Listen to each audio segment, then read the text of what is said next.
With that being said, I'd like to introduce one of our own, Robert Stein. Robert Stein is a registered architect and one of our co-founding principals. Robert's going to talk to you about global commerce and communications dating back to historic times. Please welcome Robert.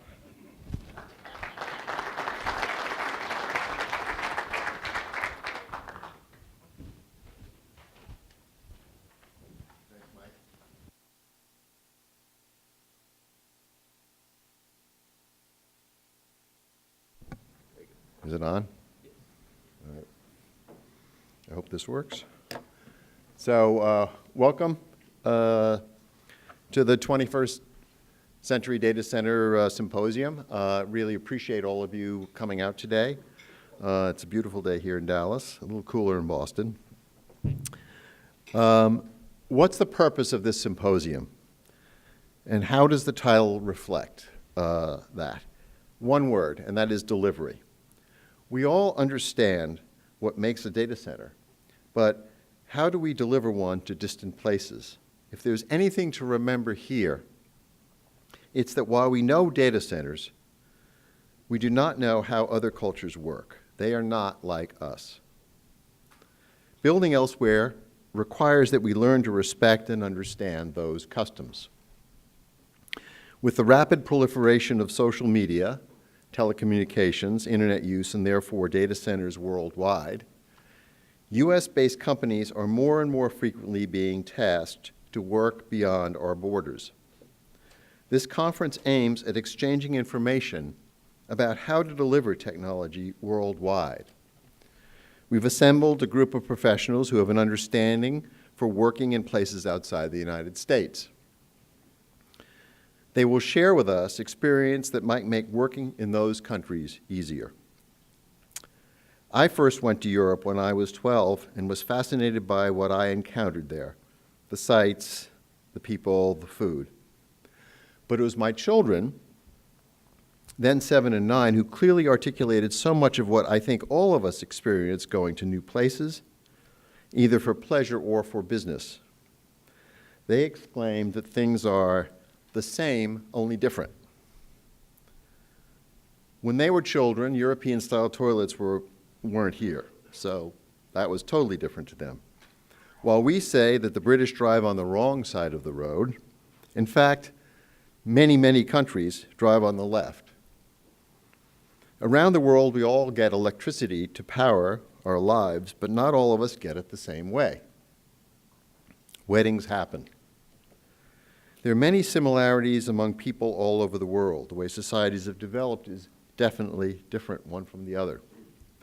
And that can get us into trouble when working abroad. To be successful, we need to learn how to deliver differently from how we do so here. An example of how one company has approached this is KFC. It has locations all over the world. In China, local flavor is added to the menu, and the chicken recipe changes to meet local tastes. And while the conditions differ from Boston to Buenos Aires to Bangkok, what is being delivered is still KFC, respectful of local flavors, looking like traditional United States fried chicken, only it's different. And that's what we're here today to discuss. How do we deliver something that's so familiar to us, data centers, to places that are historically and culturally so different from the United States? How do we engage in a new type of trade? And by the way, all the facts and figures we've gathered for this are compiled from the internet, so you can use your own judgment as to their accuracy. I won't vouch for them. The worldwide transfer of goods and trade has existed for millennia. Is this not moving? There we go. This map shows the Silk routes, which were established before the birth of Christ. They continued being active for centuries, bringing yarn from Asia to Europe through the Middle East. One can also see on this map the spice routes, which emanated from different places but followed some of the same paths because the spices were so sought after. Trade in pepper, cinnamon, and other goods between the Far East and Europe flourished during the 13th, 14th, and 15th centuries. After the fall of Constantinople, now Istanbul, to the Ottomans in 1453, the land and sea routes were cut off to European commerce, and that led nations to compete to find alternate routes to the Spice Islands by going around the tip of Africa. The desire to find a safer, more direct, and therefore more profitable route to Asia was the main reason for Columbus's Western expedition. He ended up finding, of course, the Americas instead. Trade is one of the most reliable engines for growth, money, and therefore power. It's always, and it always has been, which is why European nations embarked on worldwide trade in the 15th, 16th, and 17th centuries, and why there are a number of nations, Spain, Holland, England, France, who put their tentacles out to the world. At that time, the major trade items included tobacco, cotton, sugar, and coffee.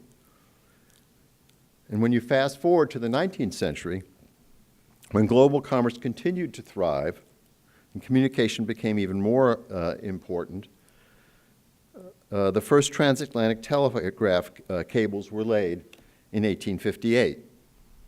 Unfortunately, that connection only lasted about a month, but a permanent link was finally established under the Atlantic in 1866. And it wasn't until the 1950s that undersea telephone cable was operational. So that was 100 years later. Before that, radio had been used. Those early undersea lines were the precursor of the submarine cables now navigating the globe. It's striking how they follow the same courses as the earlier trade routes. And since the trade began, the cities linked by communication routes have become the centers for commerce and for banking. And these days, that means the internet as well. So now if we look at the current locations of major co-location facilities around the globe, the red indicates the high concentration, yellow is medium, and blue is lower. And these roughly follow the places where trade has existed for centuries. But what's different now is that the preponderance of these is in the United States and Western Europe, which is where the internet use is now most concentrated, but certainly that will not remain so. And we can see already that that's changing. If you look at this graph, it indicates what percentage of the US population uses the internet today and what it is in certain other parts of the world. So in China, only 55% of the population is using the internet. While that's still a huge number, it's 85% in the US. And if you assume that it's going to keep growing the way it has in the US, which is the green line, you can imagine that China, Africa are going to quickly grow and become major hubs of internet use. In this map, attributed to Pew Research, we can see the relative use of the internet worldwide, which follows a little bit what the telephone graph showed, where China, India, Japan, Korea, and the United States have the highest levels of use, and the number falls off rapidly in Africa, Southeast Asia, and South America.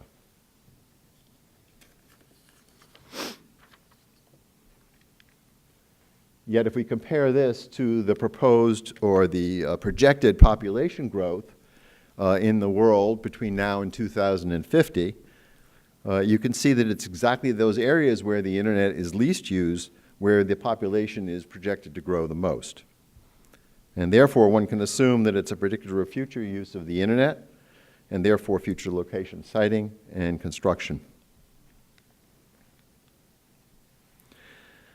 To illustrate the relative use of the internet and the data center supply in various locations around the globe, we've taken a snapshot by looking at major cities on 6 continents and comparing them for population, co-location centers, power consumption, rack price, and a metric for internet use, Facebook activity. It's also interesting to note that these major cities all have built big buildings over the last 20 years.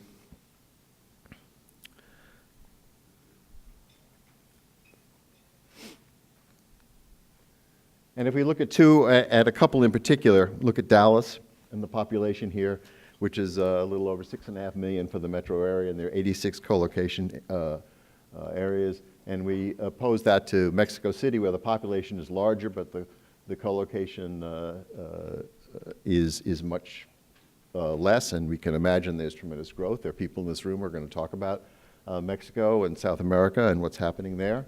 In Buenos Aires, where it's a 13.5 million population and only 7 co-location centers, and then Jakarta in the Far East, where there are only 8.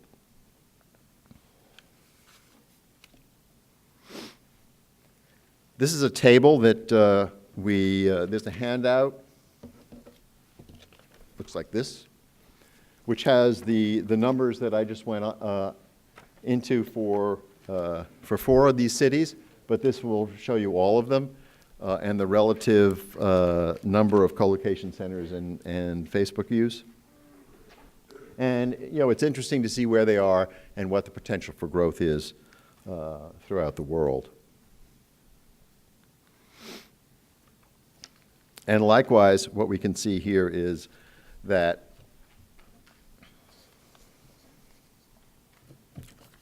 excuse me, I lost my place. That telecommunication has followed the same route. These are the same cities that are in your handout. You can see how telephone use has skyrocketed since 2000.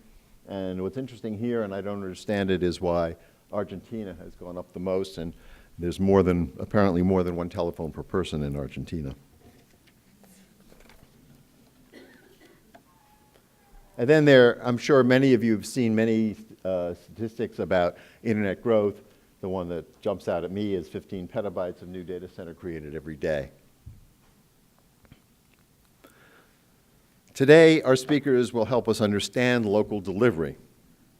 How do we work successfully in markets outside the United States, where traditions of commerce, governing authorities, business customs, and human interaction take very, very different forms? Understanding how to approach these factors will help us to participate in globalization of the internet data center boom. Since others have done this before us, being better prepared, as was KFC, will help us embrace the opportunities to expand into the further parts of the world, which I have no doubt all of us will be able to participate in. So thank you, and let's get on with the conference.